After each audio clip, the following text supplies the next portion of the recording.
Hello everyone, আসসালামু আলাইকুম। Welcome back to my YouTube channel the notebook blog. আজকে আমি আপনাদের সাথে শেয়ার করব আম দিয়ে মজাদার একটি কেকের রেসিপি। এই রেসিপি ফলো করে যদি আপনারা আমের কেক তৈরি করেন তাহলে আপনাদের আমের কেক পারফেক্ট হবে আর খেতে অসাধারণ হবে। চলুন মজাদার আমের কেকের রেসিপি শুরু করা যাক। আমের কেক তৈরি করার জন্য এখানে আমি ফার্স্টে একটা আম নিয়ে নিয়েছি। আমটাকে আমি পরিষ্কার করে ধুয়ে নিয়েছি। এখন আমটা খোসা ছাড়িয়ে পরিমাণ মতো স্লাইস করে কেটে নিচ্ছি। আমের কেক তৈরি করার জন্য অবশ্যই আমটা পুরোপুরি পাকা হতে হবে আর আমটা অবশ্যই মিষ্টি হতে হবে। মিষ্টি আম না হলে যখন কেকের ব্যাটারের সাথে আমটা মিক্সড করবেন তখন ব্যাটারটা নষ্ট হয়ে যাবে। তাই অবশ্যই আমের কেক তৈরি করার সময় মিষ্টি আমটা ব্যবহার করবেন। এই পর্যায়ে আমি আমটাকে স্লাইস করে পরিমাণ মতো কিউব কিউব করে কেটে নিচ্ছি।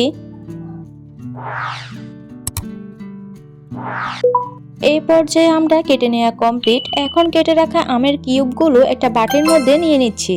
এই কেকটা তৈরি করার জন্য আমার এখানে বেশি পরিমাণে আম লাগবে না, জাস্ট এখানে আমি একটা আমের একটা স্লাইসই ব্যবহার করেছি। এখন একটা ব্লেন্ডার জগ নিয়ে নিয়েছি আর এখন ব্লেন্ডার জগের মধ্যে আমের কিউবগুলো দিয়ে দিচ্ছি।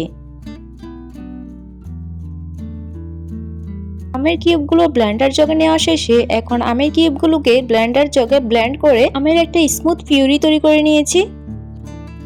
এখন আমের পিউরিগুলো ব্লেন্ডার জগ থেকে একটা বাটির মধ্যে নিয়ে নিচ্ছি। দেখুন আমের পিউরি কতটা স্মুথ হয়েছে। আমের এই কেক তৈরি করার জন্য অবশ্যই আমাদের আমের এই পিউরি লাগবে। এখন চলুন কেকের ব্যাটার তৈরি করা যাক। কেকের ব্যাটার তৈরি করার জন্য ফার্স্ট এখানে একটা শুকনো বাটি নিয়ে নিয়েছি আর বাটির মধ্যে এখন দুইটা ডিমকে ভেঙে নিচ্ছি।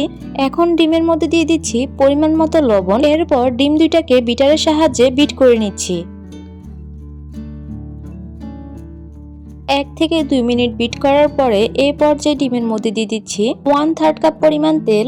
এখানে 1/3 কাপ তেলের সম্পূর্ণ তেলটা আমি একসাথে ব্যবহার করিনি। প্রথমে কিছুটা তেল দিয়ে এরপর বিটারের সাহায্যে বিট করে নিয়েছি আর বাকিটা রেখে দিয়েছি। এখন এর মধ্যে দিয়ে দিচ্ছি 1 কাপ পরিমাণ চিনি। চিনিটাও আমি সম্পূর্ণ চিনি একসাথে দেব না, কিছুটা পরিমাণে চিনি দিয়ে বিট করে নিয়েছি। এখন বাকি যে তেলটা ছিল সেই তেলটা দিয়ে দিচ্ছি। তেলটা দেওয়া শেষে এখন আরো কিছুক্ষণ সময় নিয়ে বিটারের সাহায্যে বিট করে নিচ্ছি। এই পর্যায়ে বাকি যে অবশিষ্ট চিনি ছিল সেই চিনিটা দিয়ে আবারও বিটারের সাহায্যে বিট করে নিচ্ছি। ডিমের ব্যাটার বেশ কিছুক্ষণ বিট করার পরে এই পর্যায়ে চিনিটা পারফেক্ট ভাবে গলে গিয়েছে। এখন এর মধ্যে দিয়ে দিচ্ছি সামান্য পরিমাণে ভ্যানিলা এসেন্স।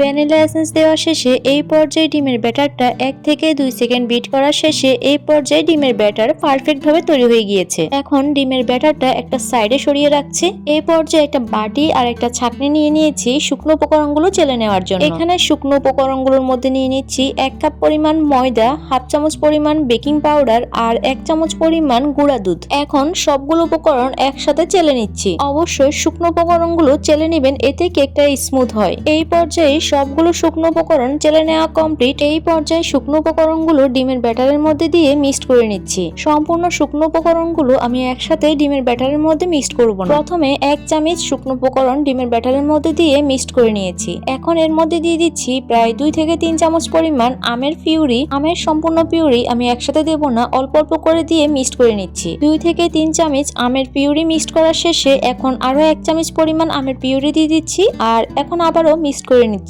এই পর্যায়ে কেকের ব্যাটারের মধ্যে আরো 1 চামচ পরিমাণ আমের পিউরি দিয়ে মিক্সড করে নিচ্ছি। আমের পিউরি মিক্সড করার শেষে এই পর্যায়ে কেকের ব্যাটারের মধ্যে দিয়ে দিচ্ছি 1 চামচ পরিমাণ শুকনো উপকরণ। এখন শুকনো উপকরণগুলো কেকের ব্যাটারের মধ্যে ভালোভাবে মিশিয়ে নিচ্ছি। আমের পিউরি এবং শুকনো উপকরণগুলো মিক্সড করার সময় অবশ্যই আলতো হাতে মিশাতে হবে। আপনাদের দেখার সুবিধার্থে আমি উপকরণগুলো মিশানোর ভিডিওর স্পিডটা বাড়িয়ে দিয়েছি। এই পর্যায়ে অবশিষ্ট শুকনো উপকরণগুলো দিয়ে দিচ্ছি আর আলতো হাতে মিশিয়ে নিচ্ছি। মিশানোর এই পর্যায়ে কেকের পারফেক্ট ব্যাটার তৈরি। এখন ব্যাটারটা একটা সাইডে সরিয়ে রেখে কেক তৈরি করার জন্য কেকের মোল্ড নিয়ে নিয়েছি। মোল্ডের সাইজে একটা বেকিং পেপার কেটে নিয়েছি আর এখন বেকিং পেপারটা মোল্ডের মধ্যে সেট করে নিচ্ছি। এই পর্যায়ে কেকের মোল্ডের মধ্যে বেকিং পেপারটা সেট করা কমপ্লিট। এখন মোল্ডের মধ্যে কেকের ব্যাটারটা নিয়ে নিচ্ছি।